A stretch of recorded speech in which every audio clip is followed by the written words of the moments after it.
همدغه بحث ته دوام ورکوو. د افغانستان د بشري حقوقو دپاره د ملګرو ملتونو ځانګړي رپورټ ورکوونکي ریچارډ بنت لکه څنګه چې تاسو واوریدل ویل چې ژر به د طالبانو د نوي قانون ارزونه پیل کړي. په دې قانون کې یوه مهمه موضوع د نجونو پر تعلیم بندیز دی چې د تیرو 3 کلونو راهیسې له زده کړو محروم دي. په دې اړه د خبرونې قدرمن میلمه د پوهنې وزارت پخوانی معین آصف ننګ صاحب نظر اخلو. ننګ صاحب ډیره زیاته مننه کوم او همیشه مو مهرباني کړې د زموږ په خبرونو کې مو برخه اخیستې ده. نو کور ودان ننګ صاحب اول خو ستاسو ارزونه د دې نوي قانون په اړه غواړم واورم. د طالبانو د لوړو زده کړو وزارت سرپرست ندیم ویلي چې چیرې یو څوک د حنفي فقه په رڼا کې دا راته ثابته کړي چې په کتاب کې د ښځو د زده کړو لپاره اجازه شته نو دا مسله به وایي ضرور حل شي. ستاسو ځواب دوی ته څه دی؟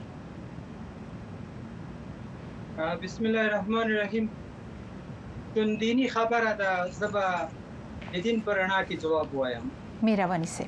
اوله مسله دا ده چې اجتهادي مسله هغه وخت کې چې په یو مسله کې ابهام وجود ولري د دین په صریح احکامو کې د دین په صریح مسایلو کې هغه کې اجتهاد ته گنجائش نشته. د تعلیم فرضیت په شذینه او نارینه دا په ټولو آسماني کتابونو کې په قرآن کې په حدیث کې دا ثابت ده، یعنی دا صریح حکم ده. په دې کې اجتهاد ته ضرورت نشته. اجتهاد په هغه مسایلو کې ته کوي چې ذو معنیین یعنی 2-3 معناوي یو کلمه ولري او بل اجتهاد او فتوا په هغه شي کې ضرورت وي چې یو پدیده نه وي، مثلا بانکداري سیستمونه یا هغه میتودونو کې چې اوس په دنیا کې وجود لري او نوي دي دغه ډیجیټل اکانومي او دغه ډېر مسایل. بله په دې کې مثلا تاسو اجتهاد او فتوا کوي صحیح اما دین په صریح مو کې هغه ثابت دي. دا خو 1500 کاله تقریبا یعنی د دین را روان ده.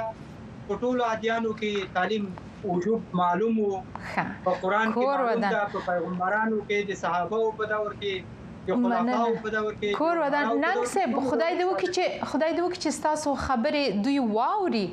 دا د امر ثاني په تړاو د طالبانو د ژمنې په اړه څه وایي؟ آیا دا د طالبانو پر هغې ارادې د تصدیق مهر نه لګوي چې نه غواړي په خپله دوی نه غواړي هېڅکله هم ښوونځي پرانستل شي؟ تاسو څه وایاست؟ خو په ظاهر خو که تاسې وګورئ یو شی چې منع سي دوی خو تعلیم منع کړی ده او منع د انکار په معنا ده چې دوی نه مني او چې یو شی ونه منل سي هغه منع کیږي.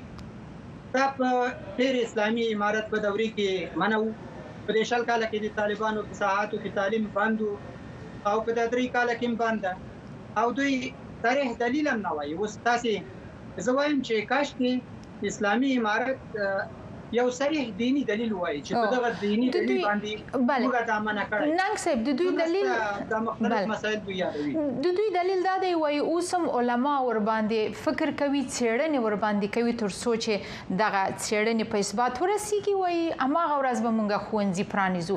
خو بل پلو د شیخ عاصم الحکیم چې د سعودي عربستان یو نامتو دینی عالم دی خبرې مې واورېدې. غواړم ستاسو نظر په دې اړه واورم چې ویلي هغه کسان چې د اسلام په نوم د تعلیم مخنیوي کوي د اسلام نوم په نړۍ کې اصلا بدوي.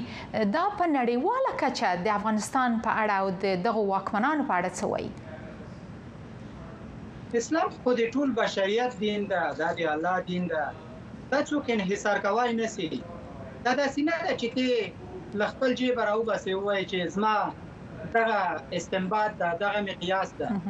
موږ 50 اسلامي هیوادونه لرو، سازمانونه لرو، مجامع د فتوا لرو، د مجمع الفقهاء لرو، په اسلامي نړۍ کې په مصر کې الازهر لرو، په سعودي کې مجمع د فقهاء لرو، بالکل په نور دنیا کې لرو، په ایران کې لرو، په پاکستان کې لرو، په منځنۍ اسیا کې لرو، په اروپا کې لرو، په امریکا کې لرو. د مسلمانانو دغه ټولو کې دغه مسله چې ده ما تاسو ته عرض وکړو چې صریح مسله ده.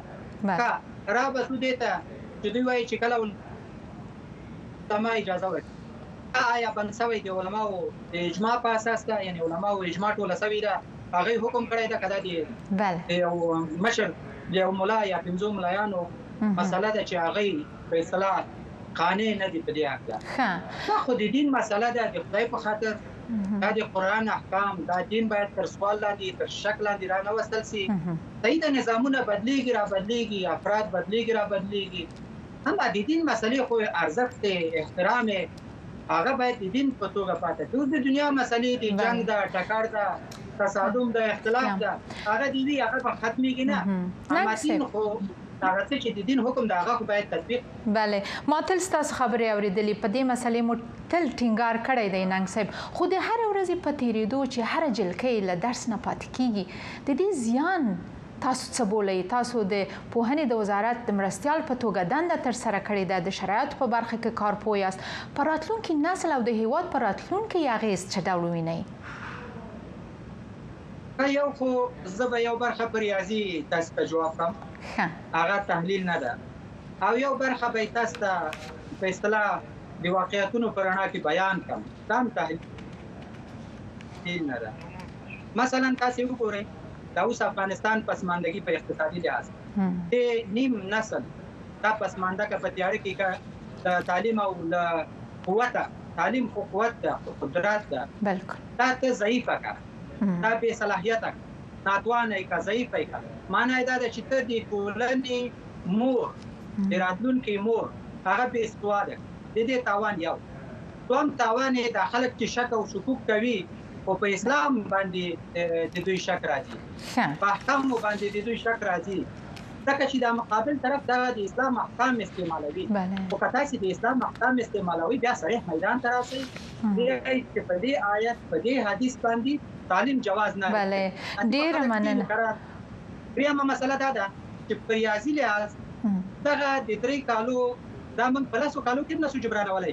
تاسې په 250 سوالیو کې ښځینه معلم نه لرئ، ښځینه په ثانوي دوره کې جلکۍ نه لرئ، دا خو په یو کال یو دوره کې نه جبرانېږي، دا ډېر وخت غواړي. بله، کور ودان. ننګ صاحب، په دې هیله چې د دوی د مشرانو نه، د طالبانو د مشرانو نه یو کس تاسو سره په یو مناظره کې برخه واخلي او په دې برخه کې بحث ته حاضر شي، کور ودان له تاسو نه د زړه له کومې مننه کوم صاحب، بریالي اوسئ.